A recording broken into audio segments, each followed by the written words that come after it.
Les contaremos la historia de la Noche Negra, un lamentable suceso que marcó en la vida de las familias salvadoreñas y que dejó a El Salvador pérdidas irrecuperables de mano de personas que no tuvieron en ese momento amor al prójimo.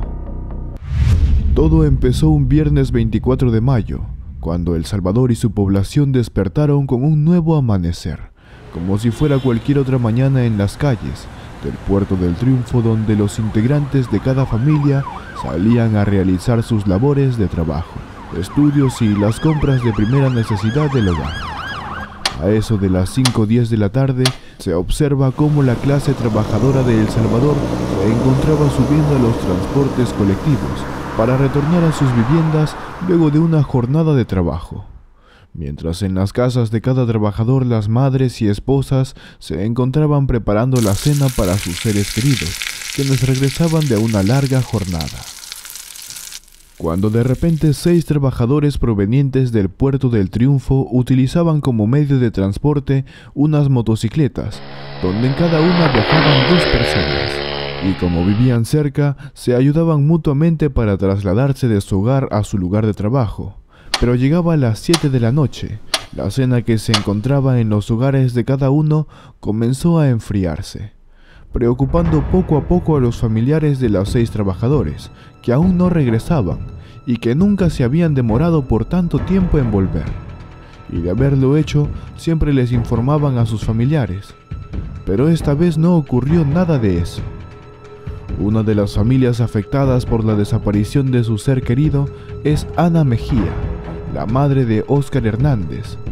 Ella recuerda que su hijo esa mañana se despidió diciéndole: "Ya me voy, madre, nos vemos en la tarde", dándole un fuerte abrazo y partiendo luego a trabajar.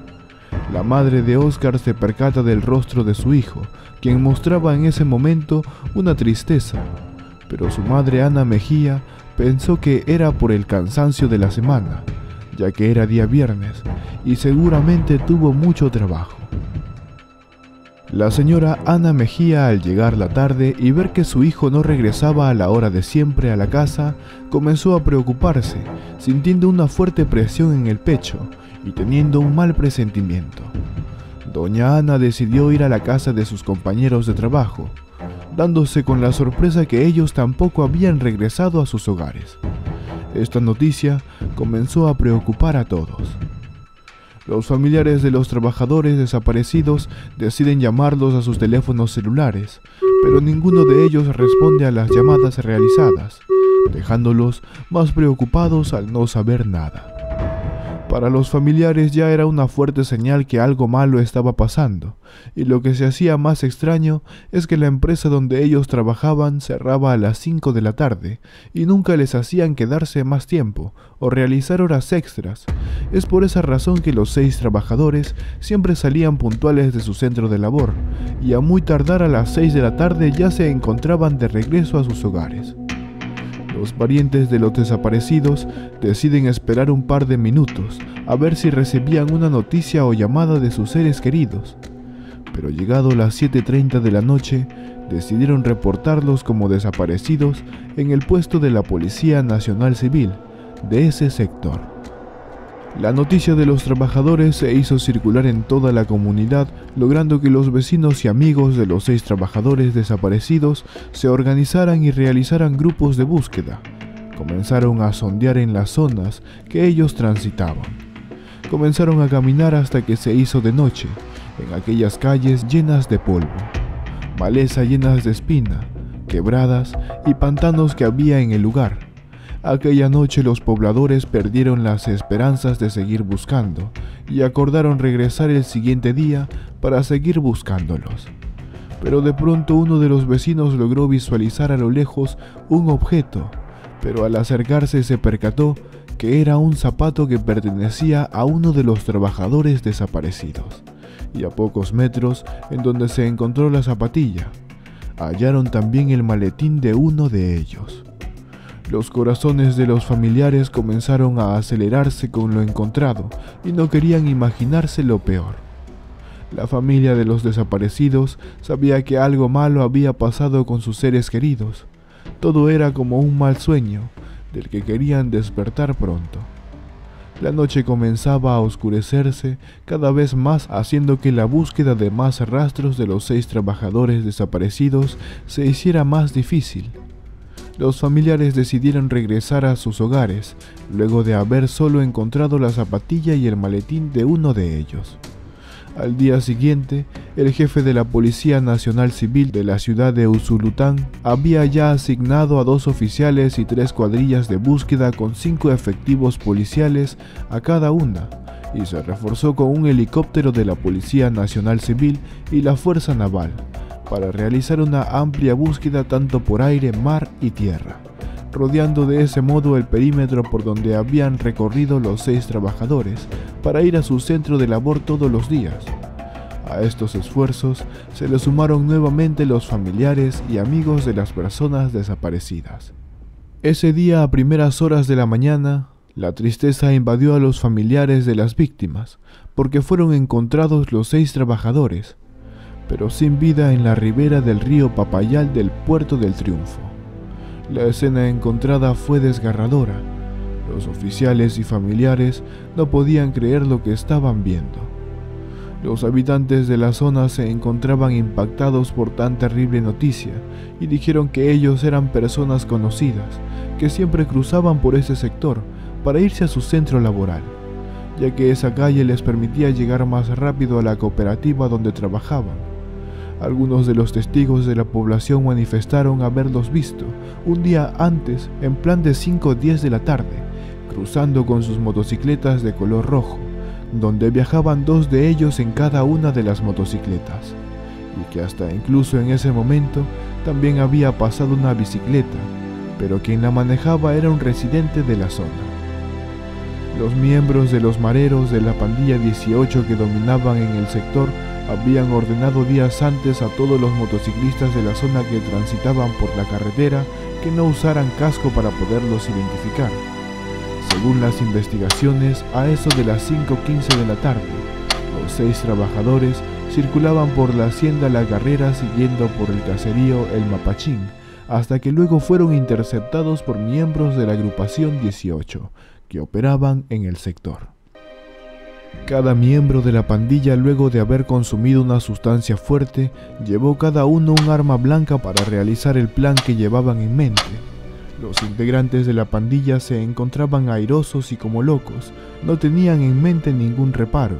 Parecía que algo malicioso se les había apoderado. Los integrantes de estas agrupaciones ilícitas obligaron a todos a arrodillarse cerca a un hueco que aparentemente había excavado días antes. Aquellos sujetos ataron las manos de los trabajadores y sin misericordia se comenzó a escuchar cómo les iban cegando la vida de cada trabajador. La piedad no estaba en ningún rincón de sus almas. Estos sujetos, al emprender su acto perverso contra los trabajadores, comenzaron a dañar diferentes partes del cuerpo, dejándose ver cómo caía alrededor de ellos. Se comenzaba a escuchar gritos y angustia por parte de sus víctimas.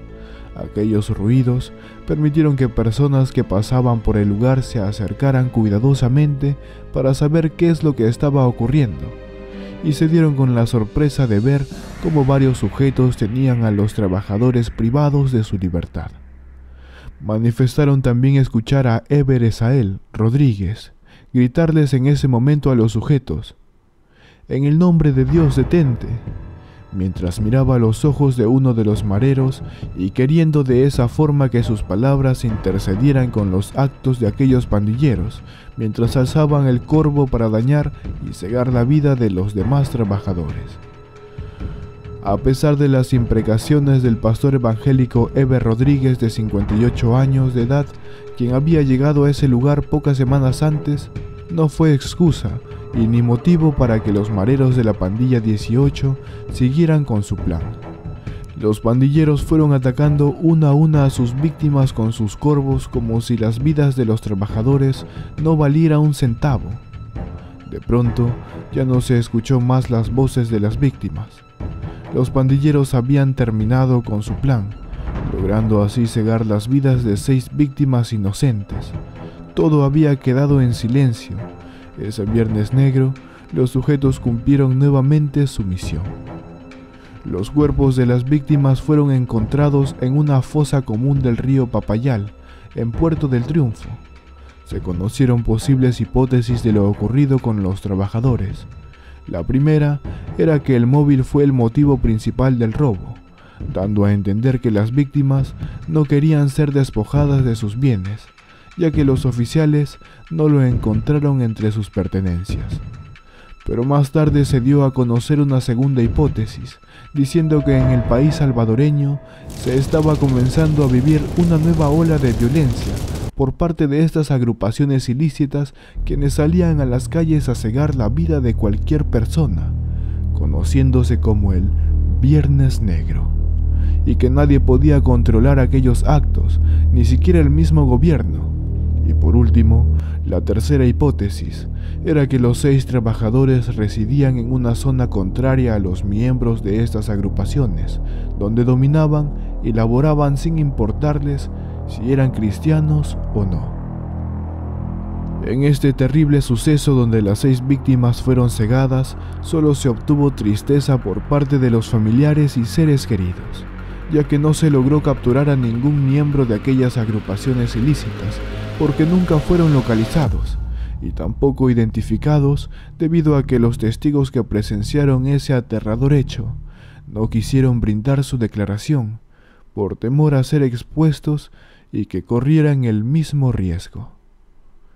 El Viernes Negro se produjo precisamente una semana antes de que el salvadoreño Sánchez Serén asumiera la presidencia de El Salvador, marcando ese día viernes una tasa de homicidios de 80 víctimas salvadoreñas, logrando enviar un fuerte mensaje de advertencia al próximo candidato que asumiera la presidencia de El Salvador.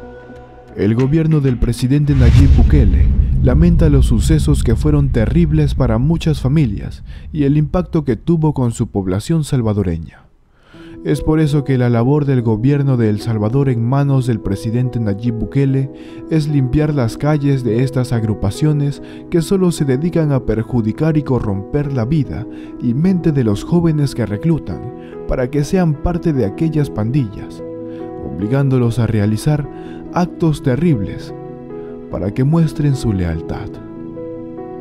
Mis queridos amigos, amigas, suscriptores y visitantes, hemos llegado al final de este video. Espero que te haya gustado tanto como a mí. Suscríbete si aún no lo estás, recuerda que es totalmente gratis, y activa la campanita de notificaciones, así no te perderás ninguno de nuestros videos. No olvides compartir la historia con tus amistades y familiares. Lo puedes hacer a través de WhatsApp, y así ellos también puedan inculcar más valores en sus corazones.